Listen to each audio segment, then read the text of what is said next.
You guys liked my 5 tips to be a healthy stoner so much that we are back with a part 2. And I am glad to make this video because that means that you guys actually want to be healthy stoners. There's too many people out there that get mad when I give out advice. They're like, stop judging me. Stop telling me how to smoke. No. You better listen to me. Anyway, this video is for people who are trying to be reasonable and improve their sesh because they could see that they want to do it for a long time. And the first tip, I'm just going to get it out of the way. I think 1,000, 18,000, a million people commented this on my first video. Water! You didn't say water. You didn't mention water, which I did it on purpose. You guys should know that one by now, please. But you know what? I gotta say it because there's people that are only gonna watch one of my videos, and maybe it's this one. So I'm gonna say it, water. But because so many people commented water, you guys already know. You didn't need the tip if you already knew. But hear me out. I'm just gonna break it down for you. Water means more than sip before you rip. If your whole checkbox for water is, yeah, I sipped some before I ripped, and you're good on water for life, like, you're not doing enough.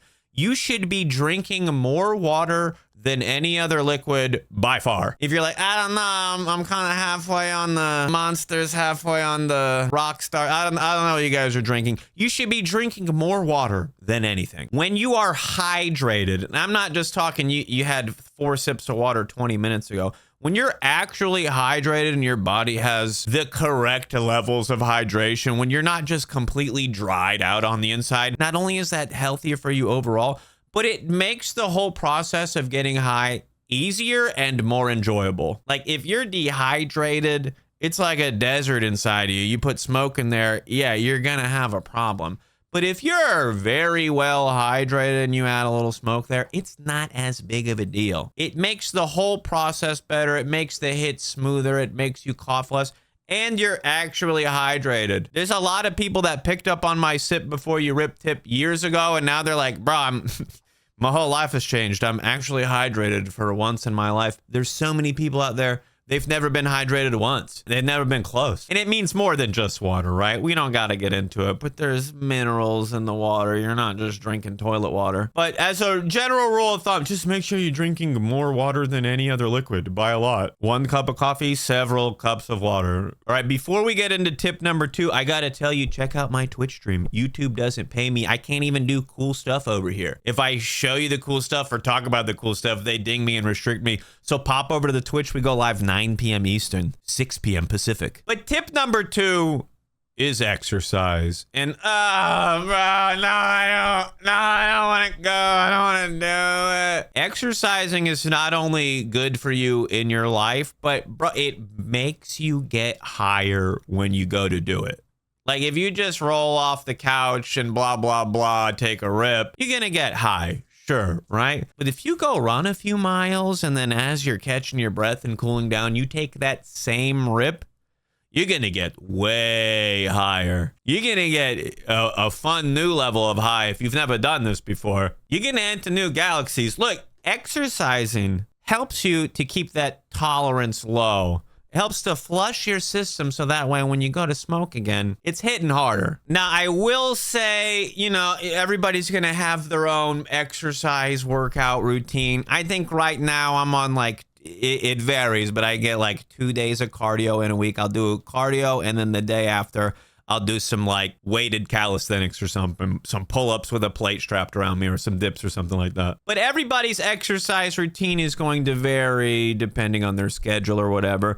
But I do have to say, don't overdo it. Like, some people get so sore from working out and they mask their soreness by getting bonkers high, and then they just get right back to it. Like, your body needs rest. I used to be a personal trainer years ago, and I feel like it's important to say that with any type of exercise, start slow and ease your way into it. Don't just go on the P90X program right off the rip and then 3 days into it, your whole body's sore and you never want to work out again.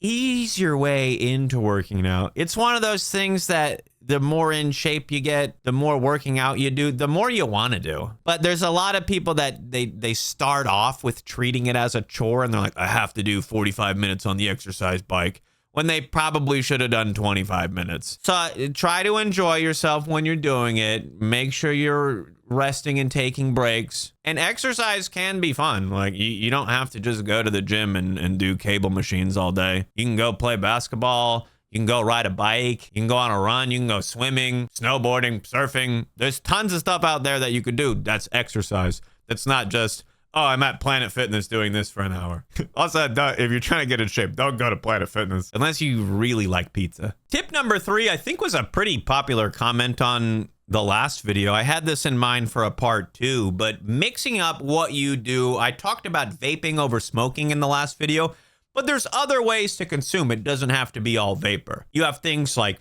edibles, drinkables, topicals. You got your tinctures. There's a lot of different things that you can do that don't involve inhaling it. And I gotta say, don't just be like, oh, edibles, I'm good to go, and just start loading up on cookies and gummies, and now you're eating junk food to get high. Because like, just because the cookie's gonna get you high doesn't mean it doesn't still have all the stuff a cookie has in it. You eat a bunch of cookies, you ate a bunch of cookies. So try to mix things up. And edibles, it's one of those things, when you eat it, you're going to get a different kind of high, a higher, longer high for most people. Some people, they're not going to feel it at all. But just be ready for it. It's going to be a different experience. And when you're doing like drinks and tinctures, it's a little bit easier for some people. I prefer drinks. They don't quite hit the same as an edible, but I prefer drinking something. And I gotta say, topicals, for some people, I remember working in medical shops, and like people just think you're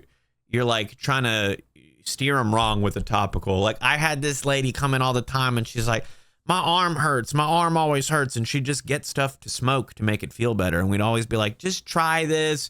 She didn't want to buy the cream for like $40 to try rubbing on her arm to see if it feel better. So like, well, I think one time we just gave her one. We're like, but you can't come in every time talking about how your arm hurts and you're going to smoke pre-rolls to make it feel better. So we gave this lady a topical. She rubbed it on. She's like, I feel like such an idiot for not taking you guys up on this every time you offered it to me. So if you're using it medicinally to help you with some sort of pain, some sort of specific pain, try the creams out. Try the roll-ons. Try the topicals out. I feel like a lot of people just assume it's not going to work when, oh my God, it's super going to work for you. But a little caveat there, when you rub it on your arm, you're not going to get high. So some people are like, I got to two birds it. Like, I'd rather be high and have my elbow hurt a little bit than have it not hurt at all and I'm not high. Just know where you're going to get to. All right, tip number 4. You got to just ditch the low quality stuff. There's some stuff in the shops, it's not as good of a quality. You're getting the pre-rolls, you're getting the carts, like the distillate carts, the distillate eddies. You're getting like the pre-ground bud that's like crazy cheap. They're sweeping it up off the floor.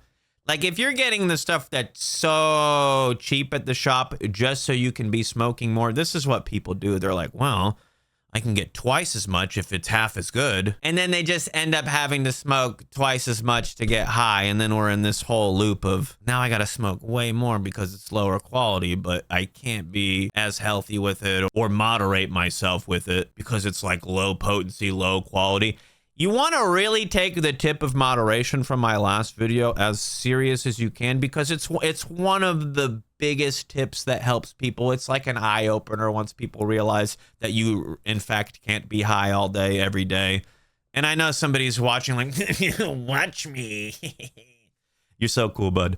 But like, you can't actually do it. So don't fall for the trap of, now I'm buying bulk mids to try to keep up with the fact that I want to smoke all day. Get the higher quality stuff and to really moderate yourself. Ditch the low quality stuff. None of those carts, none of those pre-rolls. Anything where it's way cheaper than everything else there. There's a reason why.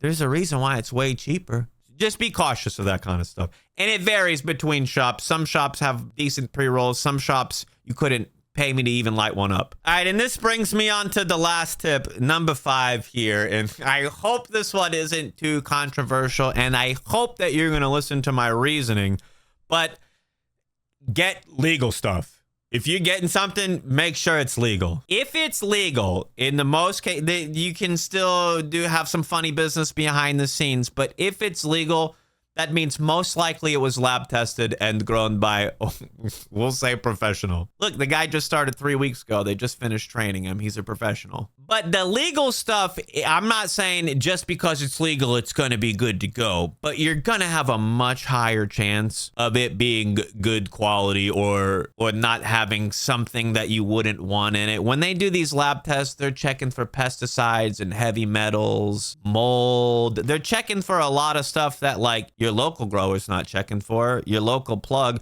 There's plenty of people out there, they're growing stuff all the time. They harvest it all the time. It looks good, smells good. But like if you were to send it over to a lab, like it's red flags all over the COA. But you might find there's a lot of stuff out there that just it wouldn't pass the test. And it's hard to tell. You're just looking at the bud, it's green. I know some of these places you can pay a little more. They can fudge the results on these lab tests, but I think that you should want something that at least has a lab test. And again, that's not that's my green flag. I'm good to go. I have a green light. Because, bro, you can go get yourself some Delta 88 XYZ that passed the lab test, but like you couldn't pay me to inhale it. All right, that's 5 more tips.